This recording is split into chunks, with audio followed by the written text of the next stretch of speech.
Muy bien, el día de hoy quiero invitarles a que reflexionemos en el tema que lleva por título lo que significa confiar en la palabra de Dios. Basado en la carta a los Hebreos, en el capítulo 11, versículos del 1 al 6 y del 13 al 16. Hebreos 11, 1 al 6 y luego 13 al 16. Los primeros versículos leen de la siguiente manera: es pues la fe, la certeza de lo que se espera, la convicción de lo que no se ve. Porque por ella alcanzaron buen testimonio los antiguos. Por la fe entendemos haber sido constituido el universo por la palabra de Dios, de modo que lo que se ve fue hecho de lo que no se veía. Por la fe, Abel ofreció a Dios más excelente sacrificio que Caín, por lo cual alcanzó testimonio de que era justo, dando Dios testimonio de sus ofrendas, y muerto, aún habla por ellas. Por la fe, Enoc fue traspuesto para no ver muerte, y no fue hallado, porque lo traspuso Dios. Y antes que fuese traspuesto, tuvo testimonio de haber agradado a Dios. Pero sin fe es imposible agradar a Dios, porque es necesario que el que se acerca a Dios crea que le hay, y que es galardonador de los que le buscan. Conforme a la fe murieron todos estos. Me trasladé al versículo 13. Conforme a la fe murieron todos estos sin haber recibido lo prometido, sino mirándolo de lejos y creyéndolo y saludándolo y confesando que eran extranjeros y peregrinos sobre la tierra. Porque los que esto dicen claramente dan a entender que buscan una patria. Pues si hubiesen estado pensando en aquella de donde salieron, ciertamente tenían tiempo de volver. Pero anhelaban una mejor, esto es, celestial. Por lo cual Dios no se avergüenza de llamarse Dios de ellos, porque les ha preparado una ciudad. Hoy responderemos a la pregunta: ¿confías en la palabra de Dios? O en la manera breve como nos lo sugiere nuestra revista de estudios, ¿confías en Dios? ¿Confía usted en Dios? De la unidad, ¿cómo discernir la voz de Dios? ¿Cómo entender que es Dios el que nos está hablando? Hay muchas personas, estamos rodeados de mucha gente, incluso cristianos, que creen que Dios les concederá todas las peticiones de su corazón si las desean sinceramente. Y por favor no diga amén en ninguna de estas partes de la introducción. Por favor no diga amén. Incluso cristianos que creen que Dios les concederá todas las peticiones de su corazón con solo desearlo sinceramente, o lo que es el estilo moderno a partir de los 90, si solo lo declaran,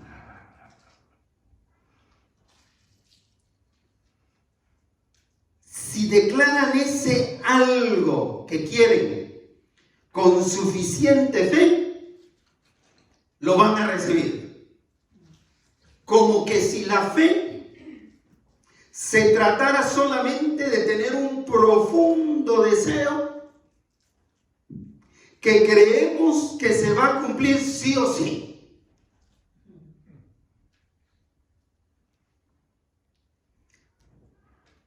Las religiones teístas, es decir, las religiones que creen en un Dios, quien quiera que sea, las religiones teístas creen en Dios. De acuerdo a lo que figuran de su Dios. Pero esas religiones tienen creencias distorsionadas sobre Dios. Esas religiones que no basan su fe en la palabra del Señor, es por seguro que van a creer en cosas absolutamente distorsionadas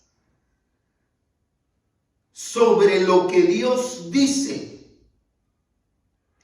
Así que nosotros debemos estar atentos, porque tener fe en Dios significa algo más que solo creer que con desear algo vamos a recibirlo. O incluso las enseñanzas de estos grupos son tan distorsionadas que no toman en cuenta en quién hay que poner esa fe o en qué hay que poner esa fe. Por eso es que resultan pidiéndole con fe a cualquier otra cosa menos a Dios, y menos en el nombre de Jesucristo, su Hijo. Nos pueden bajar a la mente. Ahora hasta los narcotraficantes tienen su propio Dios a quien le piden, en quien han depositado su fe.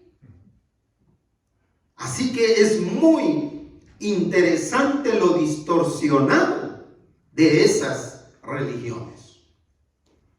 Desde este tipo de definición de la fe, entonces resulta que tener fe, por favor no dígame,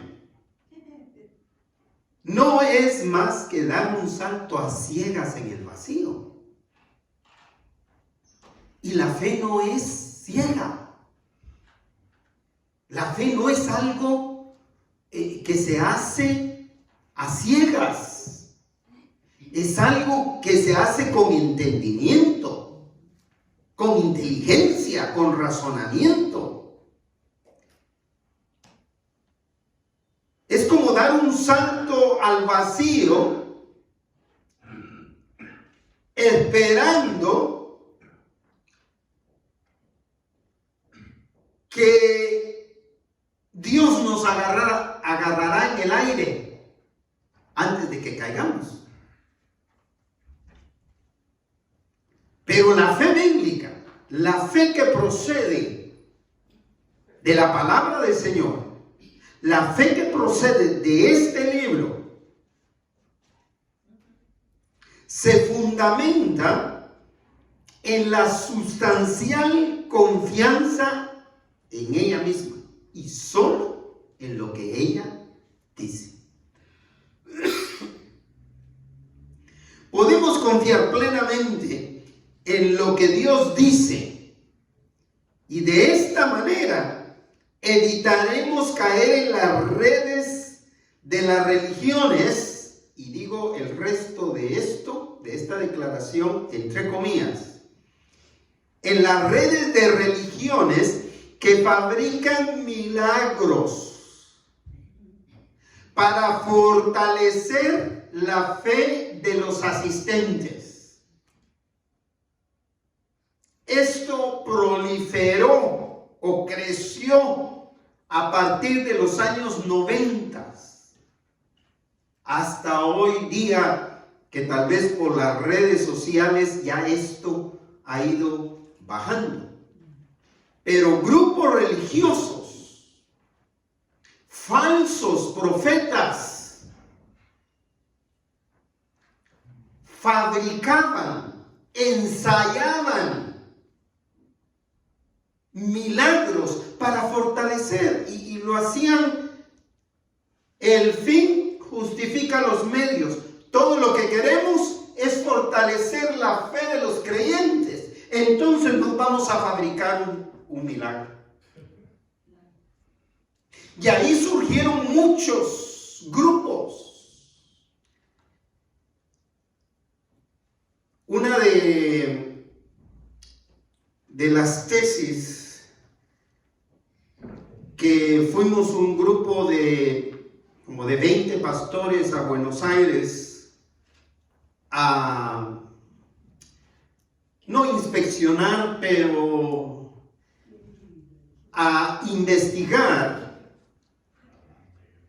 fue que en los templos que se habían metido a esa ola del apostolado, la ola de los nuevos apóstoles del siglo presente, en algunas de ellas, a cierta hora de la noche, empezaba a caer oro, con ningún propósito. Y nosotros visitamos este grupo de más de 20 pastores de diferentes denominaciones, estudiantes del seminario, estudiantes de la maestría en el seminario. Pasamos un par de noches de templo en templo que se llenaban, pero resultaba que esa noche no llovió oro.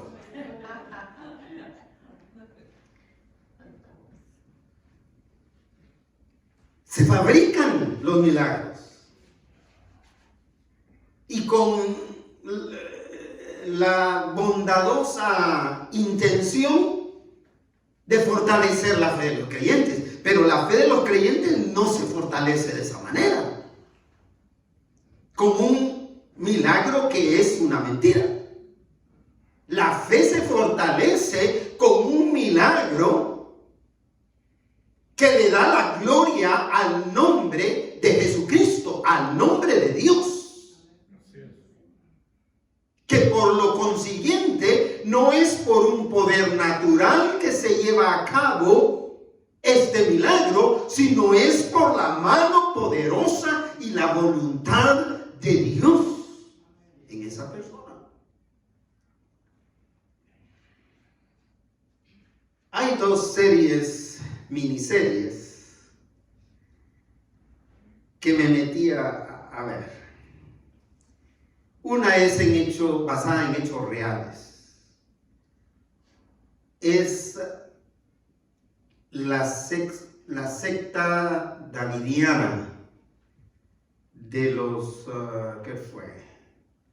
De los 80s, 90s, que se terminó en los 90s, dirigida por David Koresh. Es increíble. cuando el negociador está negociando con Koresh, que está mal herido dentro de su búnker que tenía, el negociador le pregunta, ¿crees en el Señor? Y él le responde, y no es actuación, son grabaciones. Y él responde, yo soy el Señor. Así de impactante. Siguiéndolo, murieron más de 80 personas que no salieron de ese lugar a pesar del incendio, de las llamas. Murieron consumidos por las llamas ahí dentro, dispuestos a morir. Fíjese que a mí me gustan estos documentales, pero a veces no aguanto ver ni un capítulo entero. Me indigna, me molesta, me incomoda. Pero como quiero seguir investigando de ese tipo de situaciones diabólicas, aunque me lleva tiempo, las termino de ver. Hay otra serie, pero no es basada en hechos reales. Si le interesa, pídame el nombre. Es una serie de Argentina que habla de un hombre que funda un movimiento religioso impactante. Y junto con eso llega a la presidencia de Argentina. Llega a ser presidente de Argentina. Pero miren, hermanos, es con una distorsión de la palabra sumamente impactante. Yo digo, aunque eso es ficción, en ese caso es ficción, muchas veces la realidad supera esa ficción. Es decir, si ha de haber algo parecido o algo que supera eso que han llevado a la pantalla. Así que a mí me interesa muchísimo trasladar este tema el día de hoy.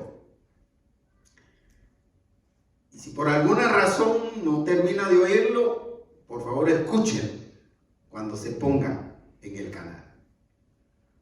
Confiar en la palabra del Señor significa entonces, en primer lugar, depender de lo que Dios ha dicho. Amén. Confiar en la palabra de Dios significa depender de lo que Él nos ha dicho. El capítulo 11 entonces de Hebreos empieza con la única definición bíblica de la fe. ¿Cuál es la definición de fe?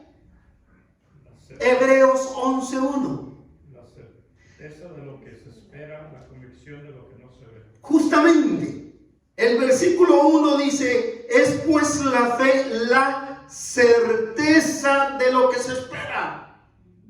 Es decir, la certeza se entiende como ¿qué? Como la seguridad, como la evidencia, como la confianza. ¿En qué? ¿En qué? Lea el versículo. En lo que se espera. Ahora permítame hacerle una pregunta. ¿Qué es lo que se espera? Hay varias cosas. La vida eterna. ¿Qué más? La venida del Señor. ¿Qué más?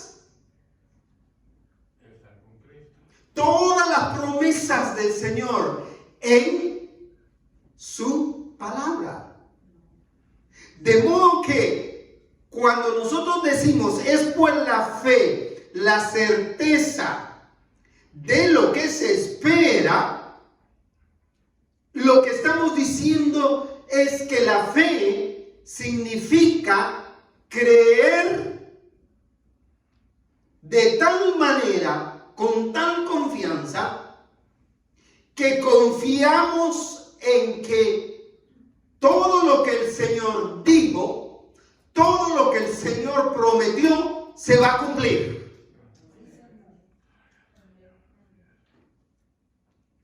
Pero continúa. ¿Qué otra cosa, hermano Roy? Es la convicción de lo que no se ve. Esto es muy interesante. Cuando hablamos de convicción, hablamos de persuasión, de estar persuadidos.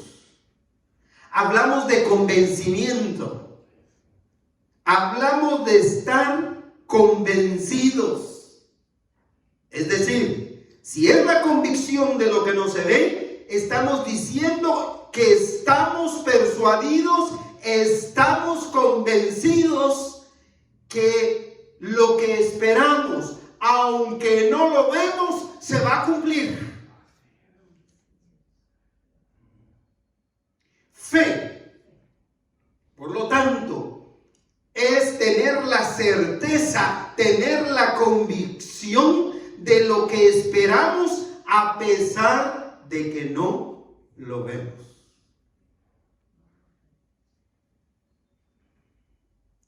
Después de definir la fe bíblica, entonces, continúa el testimonio que dieron los antiguos héroes de la fe.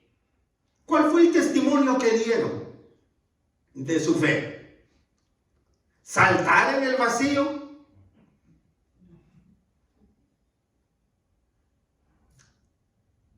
¿O que sacaran al bebé con 103, 104 grados de temperatura a temperaturas ambientales gélidas, que por fe se iba a sanar?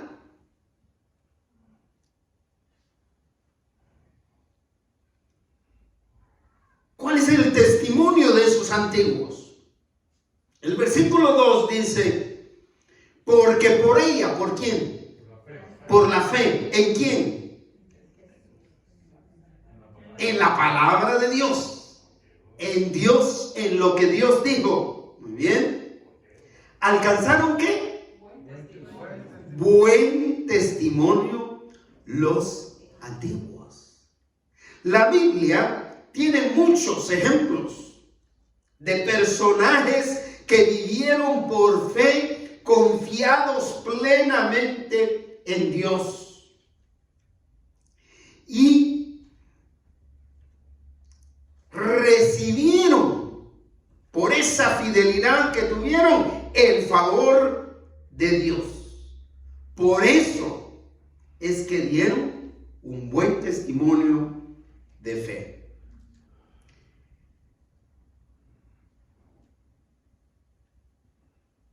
No podemos, mis hermanos, depender de otra cosa que no sea lo que Dios ha dicho. Porque la fe bíblica tiene un único fundamento que se llama palabra de Dios, la Biblia. Ese es el único fundamento. Aunque se levantara un excelente cristiano teólogo,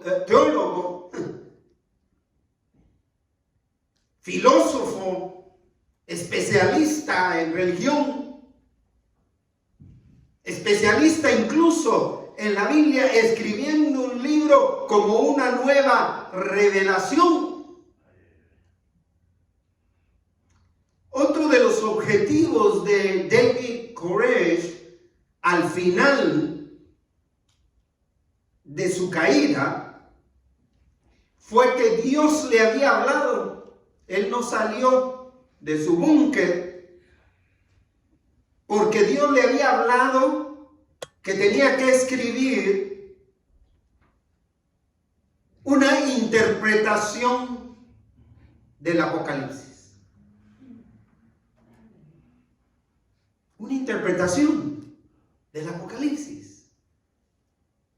Si la Biblia, por ser la palabra de Dios, no necesita que nadie la interprete. El que la interpreta es el Espíritu Santo de Dios y nos lo da a conocer. Por eso es que la Biblia, todo su contenido no es de interpretación privada, es justamente lo que dice la Escritura. No es de interpretación privada. Es el Espíritu Santo que la interpreta y la da a entender a cada uno de nosotros. Por la fe, continúa el versículo 3, entendemos que haber sido constituido el universo por la palabra de Dios. Por la fe entendemos haber sido constituido. ¿Qué significa constituido en este caso hablando del universo? Significa creado. Entendemos que el universo fue creado, el universo fue formado. Por universo entendemos la creación de Dios. ¿Cómo fue creado? ¿Cómo entendemos que fue creado? Por la palabra de Dios. Es decir, continúa el versículo. De modo que lo que se ve, la creación que vemos, los árboles, el agua, la tierra, las flores, los demás seres humanos, los animales, todo lo que existe en el universo fue creado de lo que no se veía. ¿Qué significa esto? Fue creado de la nada. Es decir, Dios no juntó para hacer el agua un poco de hidrógeno y por acá otro poco de oxígeno. De la nada. Eso es lo que dice precisamente que es la fe cuando está funcionando en nosotros.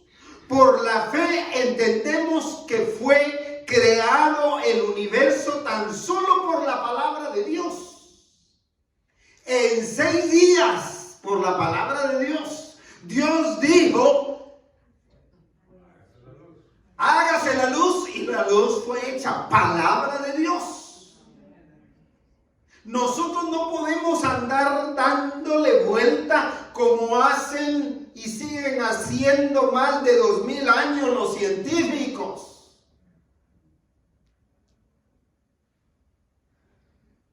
Que fue de una explosión.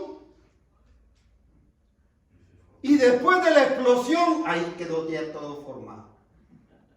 Noche, día, hombres, seres humanos, los demás animales. Todo cayó ahí. Es increíble la distorsión que muchas veces viene. Nosotros entendemos, y es más, aparte de que entendemos, creemos firmemente que Dios creó el universo por su palabra. En 6 días lo creó y el 7º día descansó. Es decir, contempló su creación. La fe, por lo consiguiente, de modo que lo que se ve fue hecho de lo que no se veía, la fe nos llevó o nos lleva más allá de los antiguos. Es decir, de los primeros habitantes de la tierra. Nos lleva hasta la misma creación. Ahí empieza la fe. No tenemos por qué andar cuestionándonos qué fue primero. Eso lo escucho de mi papá cuando yo tenía 8 años. De mi papá. Mi papá me preguntaba, bueno, ¿qué existió primero, el huevo o la gallina?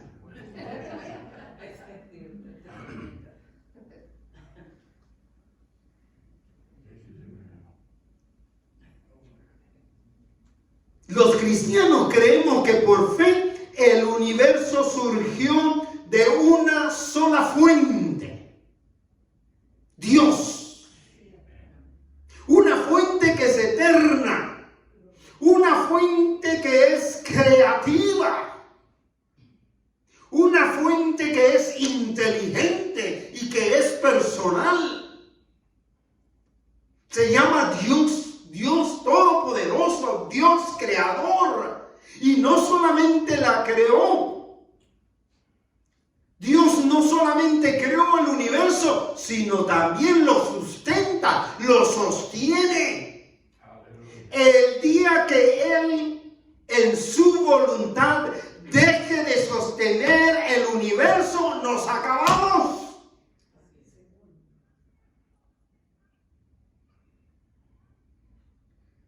Así que confiar en Dios significa depender de lo que Él ha dicho.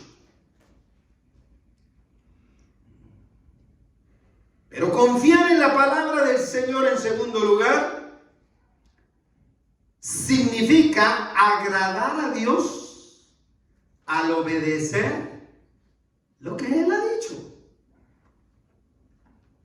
Agradar a Dios al obedecer su palabra.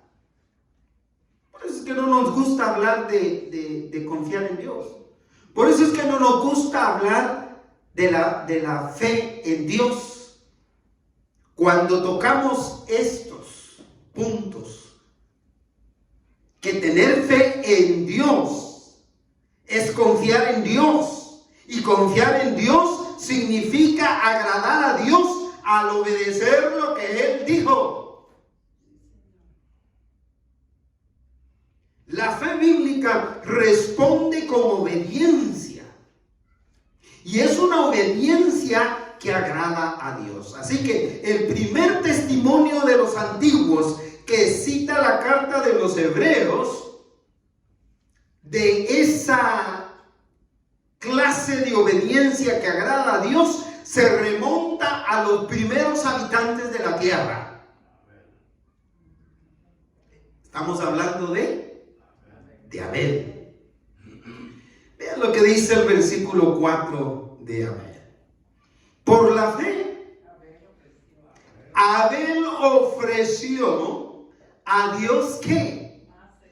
Más excelente. Y aquí me recordó a mis paisanos.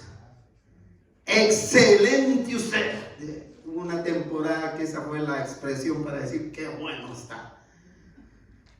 Excelente sacrificio que su hermano Caín.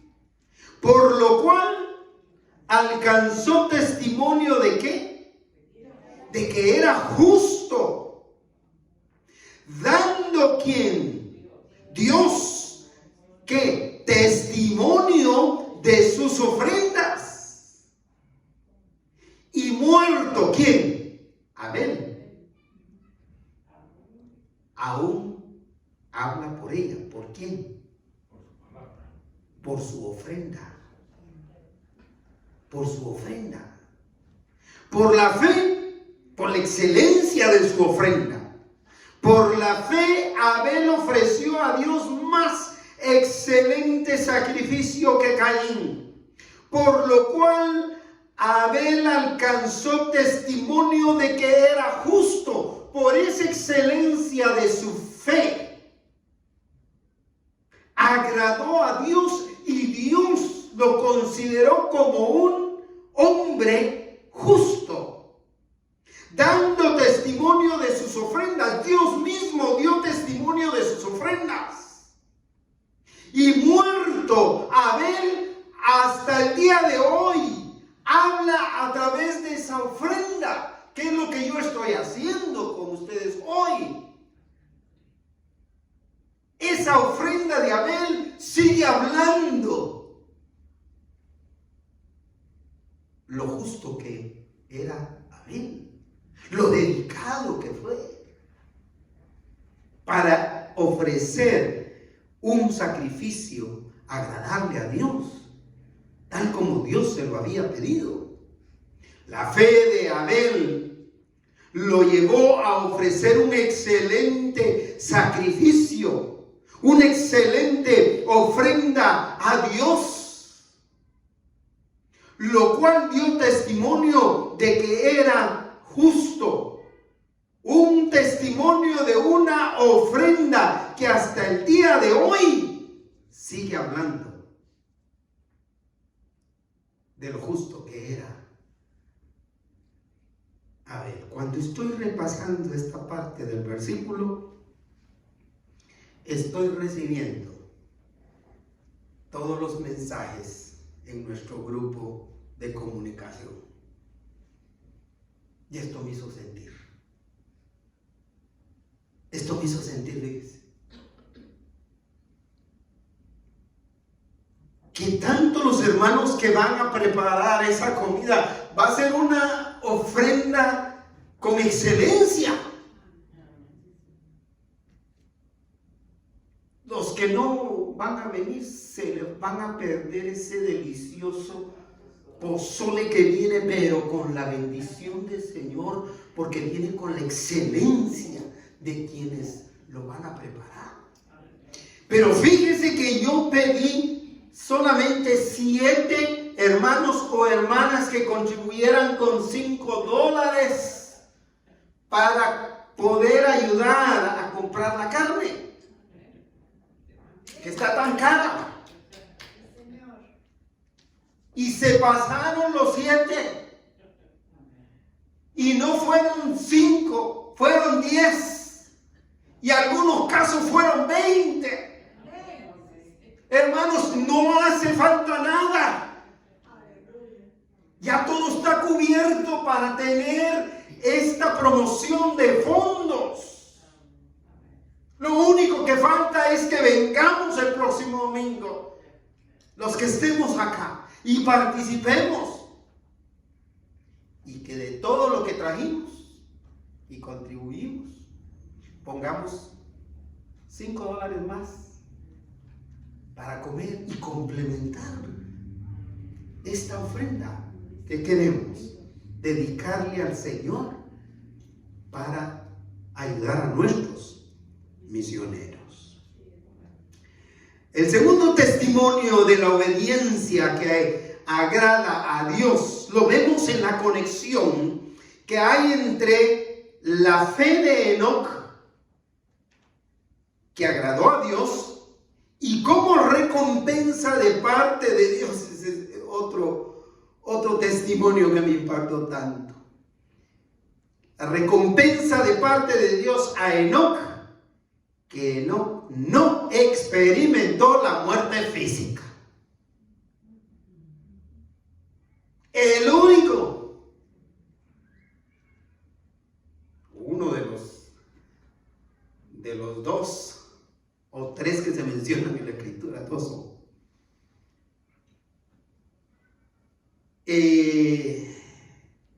que no experimentó la muerte física. Ya no hay lugar para otro Enoc, aunque me llamara Enoc. Pero ¿cuántos quisiéramos tener la experiencia de Enoc? Yo sí, fíjese. Yo quisiera verme, de un momento a otro, verme traspuesto. Allá en la mesa, donde mi Señor está sirviéndonos, dándonos la bienvenida. Es lo que esperamos. El segundo testimonio, entonces, lo describe en el versículo 5, esta carta a los Hebreos. Por la fe, Enoc fue traspuesto. ¿Para qué? Para no ver muerte, o sea, para no experimentar la muerte física.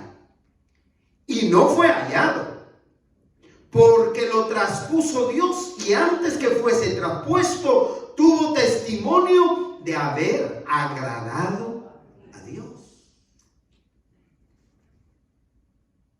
Por la fe, Enoc fue traspuesto. Traspuesto en hebreo significa un cambio. Fue cambiado de lugar, que es lo más seguro, porque dice que no fue hallado. Es decir, su cuerpo no se encontró. Quiere decir que fue cambiado, traspuesto, cambiado de lugar. Pero también puede referirse a un cambio de estado, es decir, no hablando de los estados como aquí en Estados Unidos, sino hablando de un estado de la persona, un estado físico a un estado espiritual, que es la manera en que nosotros vamos a ser traspuestos. O también puede ser con un cambio de convicción. En este caso, seguro que Enoc fue cambiado de lugar sin pasar por la muerte física. Un milagro. Un milagro con el que Dios estaba compensando la fe de Enoc.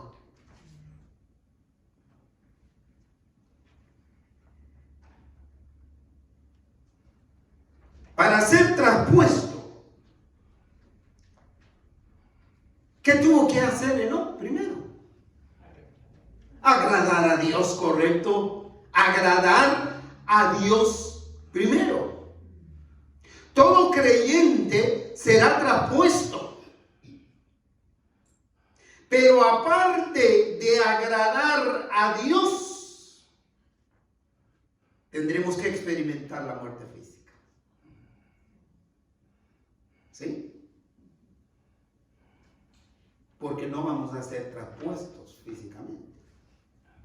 Es decir, que Dios es soberano. Y Él no dijo que ya no iba a trasponer. No es traspasar, es trasponer. Que ya no iba a trasponer a nadie más. Él dijo del diluvio que no volvería a destruir a la humanidad con lluvia. Y aunque nosotros pensamos que ya nos había llegado el diluvio, no nos ha llegado porque se ha interrumpido. El diluvio de los 40 días y 40 noches fue sin interrupción. Y acabó con todos los que no ingresaron al arca obedeciendo lo que Dios le había dicho a Noé. Pero Dios no dijo que ya no iban a haber más casos como Enoc. Quien quita que usted agrade a Dios de tal manera que Dios al final de cuentas decida desaparecerlo. Porque usted fue traspuesto, ¿verdad? Pero aunque esto no sucediera, la bendición que tenemos es que si tenemos fe en Dios, seremos traspuestos de estado, de un estado de muerte, de un cuerpo que sí muere, a un cuerpo glorificado, igual que de Jesucristo, con el que viviremos por la eternidad en su reino. Bendito sea el Señor. Así que la fórmula de fe, la fórmula positiva de fe, sería fe igual a agradar a Dios y ser recompensado por Él. El Señor no nos deja sin recompensa. El Señor siempre nos da la recompensa. Así que continúa la Escritura diciendo: sin la fe que obedece, esa fe que obedece lo que Dios dice, es imposible agradarle. Pero sin fe, versículo 6, es imposible. Imposible lo podemos entender como incapaz. El que no tiene fe es incapaz de agradar a Dios. Usted puede tener fe en las 11,000 vírgenes, decía mi papá. Usted puede tener fe en los 11,000 santos y los 500,000 santos o lo que sea. Sí, y puede tener fe en los millones de dólares, como el pobre expresidente Trump, que anda pidiendo contribuciones porque no tiene para pagar sus abogados.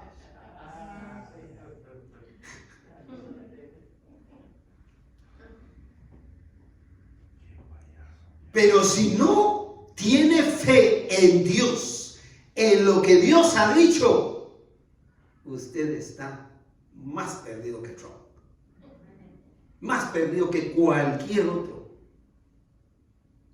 ser sobre la tierra. Porque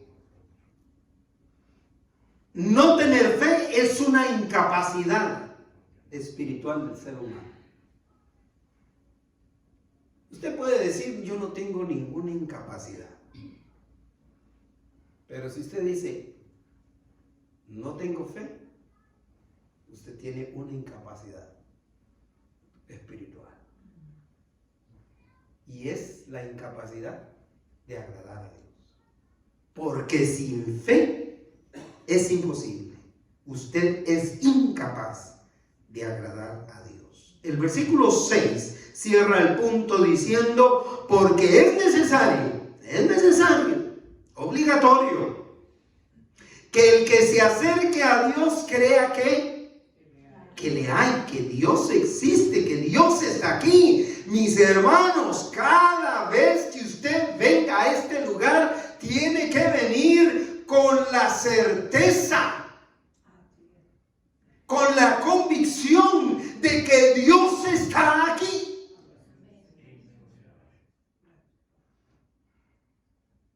Porque fe es la certeza y la convicción de lo que no podemos ver.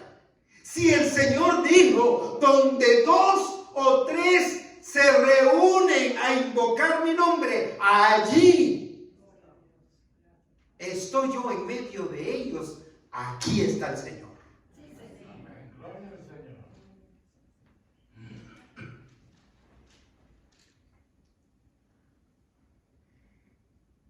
Porque es necesario que el que se acerque a Dios crea que Dios existe y que es que galardonador de los que le buscan. Galardonador, recompensador Galardonador es el que da un galardón, un premio, tal como se lo dio a Enoc, tal como se lo dio a Abel. Así que confiar en la palabra del Señor significa, en tercero y último lugar, seguir creyendo en Dios aunque no veamos el cumplimiento de todas sus promesas.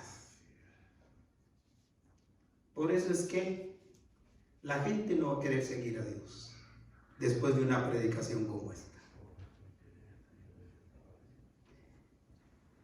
Porque confiar en Dios es seguir creyendo en Dios aunque no veamos el cumplimiento de todas sus promesas. Esto va más allá todavía de que yo creo en Dios si Dios me da un trabajo. Yo creo en Dios si Dios me sana.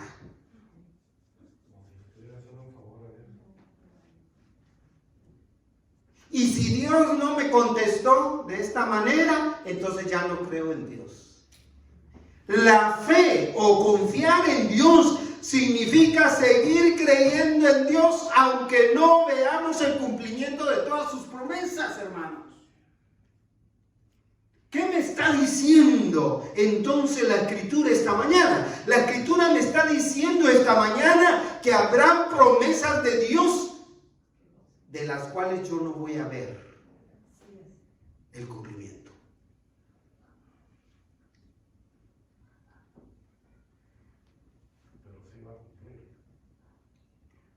De que va a cumplir, va a cumplir.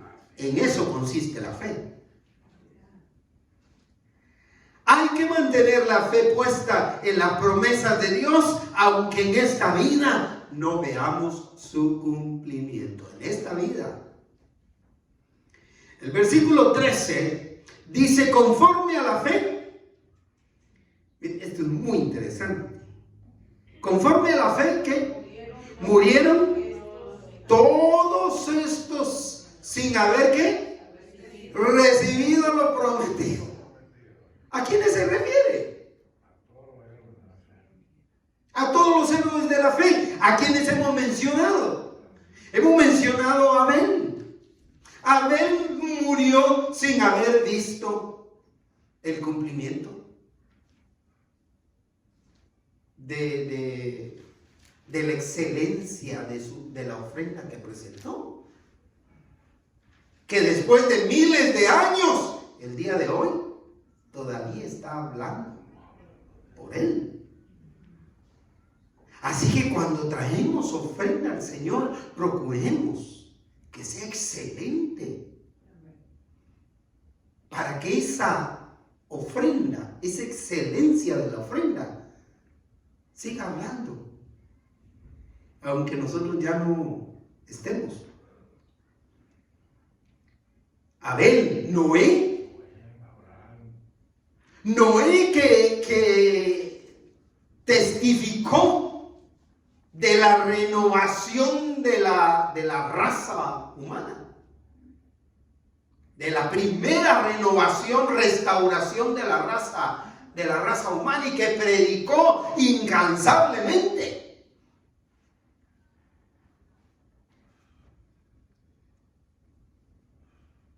Abraham, ¿dónde lo dejamos? Abraham, que ya no vio el cumplimiento de ver como descendientes todos los creyentes que se agregan y se agregan y se agregan al pueblo de Dios. Murieron sin haber recibido lo prometido. Esto me encanta. Sino, ¿qué? Mirándolo de lejos. Mirándolo de lejos, creyéndolo.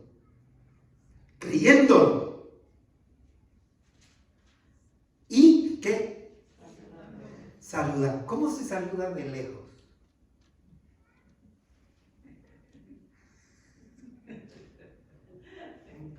Fíjese que muchas de las promesas del Señor, solo les vamos a decir, a saludarlas de lejos. Hay que seguir creyendo en el Señor, aunque nos toque saludarlas de lejos. Es decir, la promesa, el cumplimiento de la promesa del Señor, de su segunda venida, no sabemos cuántos de nosotros solo la vamos a saludar.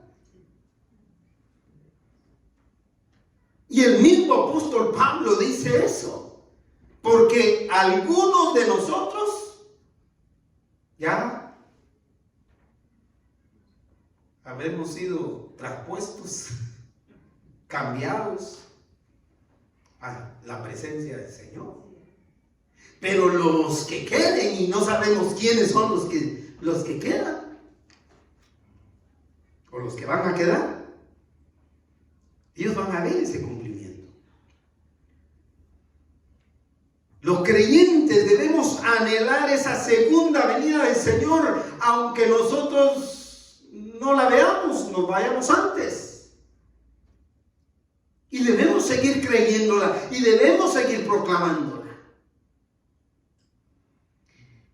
Y el versículo 13 cierra con algo muy, muy importante, clave. Y confesando que eran extranjeros y peregrinos sobre la tierra. ¿Sabe que de eso me hubiera gustado hablar en el funeral donde estuve ministrando esta semana? Estuve ministrando en un funeral y me hubiera gustado esta parte del texto. Y confesando que eran extranjeros y peregrinos sobre la tierra. ¿Sabe que nosotros no lo confesamos? Y que eso nos inhabilita para recibir la muerte con gratitud y con expectativa. Porque nosotros no confesamos, nos da miedo confesar. Aquí somos extranjeros y peregrinos. Todo lo que tenemos aquí es prestado por la bondad de Dios. Debemos vivir con alegría. Estamos en una misión de rescate. Exacto.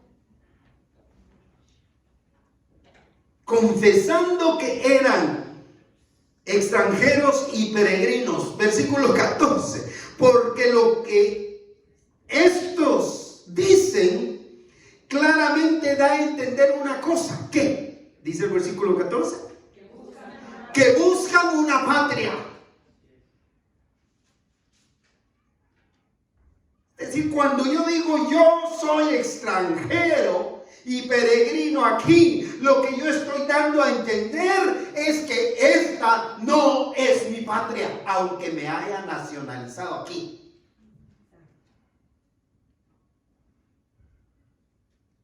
Tampoco es mi patria eterna, el país de donde nací.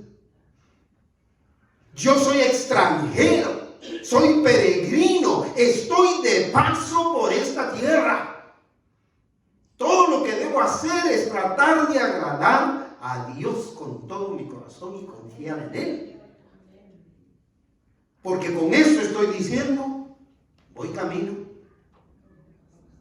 hacia una patria nueva, hacia una patria celestial, hacia una patria que es mejor. Hacia una patria donde ya no habrá más matanza de niños o de ancianos o tráfico de extranjeros, violaciones, muertes y tantas otras cosas.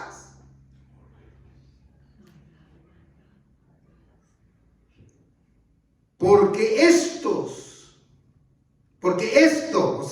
somos extranjeros y peregrinos en la tierra.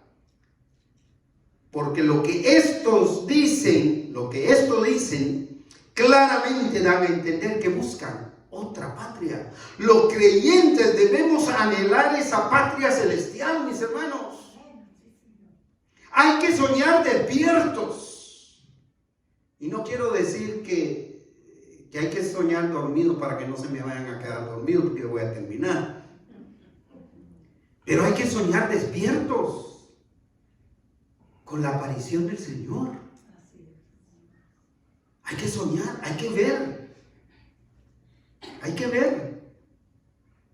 Sin volvernos locos. Hay que soñar con ese día que el Señor venga. ¿Cómo va a ser? La alegría que va a haber en nuestros corazones, en nuestras vidas. Los afanes de este mundo nos hacen perder esa sensibilidad y ese deseo. Estos personajes bíblicos mantuvieron la fe puesta en la promesa del Señor de que les daría una patria celestial. Y la mantuvieron sin volver a ver atrás lo que habían dejado.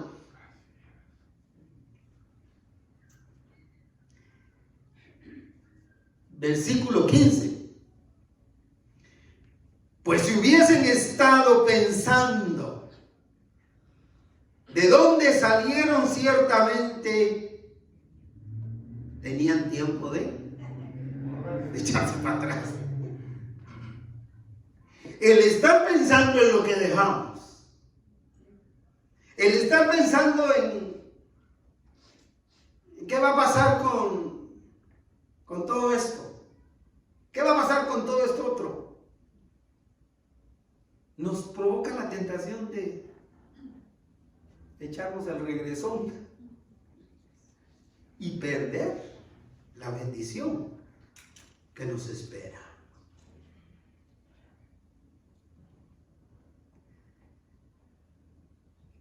Para no echarnos hacia atrás, debemos mantenernos enfocados en que cuando Jesús reine con gran poder y gloria, nosotros estaremos con Él. En vez de pensar en lo que habían dejado, abrazaron la fe en las promesas del Señor, anhelando ser partícipes del reino de Dios por la eternidad. Y el versículo 16 cierra nuestro tema diciendo, ¿pero qué? Anhelaban una mejor, es decir, una patria mejor. Esto es celestial. Por lo cual Dios no se avergüenza de llamarse Dios de ellos, porque les ha preparado una ciudad. Seremos partícipes de la restauración del reino de Dios, donde Dios no se avergüenza de llamarse Dios nuestro. Concluyo. Si usted responde afirmativamente la pregunta, ¿confías en Dios? ¿Sí? Entonces hay que demostrarlo. ¿Cómo? 1. Dependiendo de lo que Dios nos ha dicho en su palabra. 2. Agradando a Dios al obedecer su palabra. Y 3, seguir creyendo en Dios aunque no veamos el cumplimiento de todas sus promesas en esta vida. Empecemos por confiarle a Dios la vida, recibiendo a Jesucristo como nuestro Salvador y Señor. Por esto hago una vez más la invitación. Abra su corazón Y pídale a Jesús que entre en él como su Salvador personal, aceptando que es pecador y pidiéndole perdón por sus pecados, porque de esta manera usted podrá experimentar la salvación que Dios ofrece a todos los que se acercan a él a través de Jesús. Hermanos, hermanas, si hemos puesto nuestra confianza en Cristo, andemos siempre con él, dejándole todo aspecto de nuestras vidas.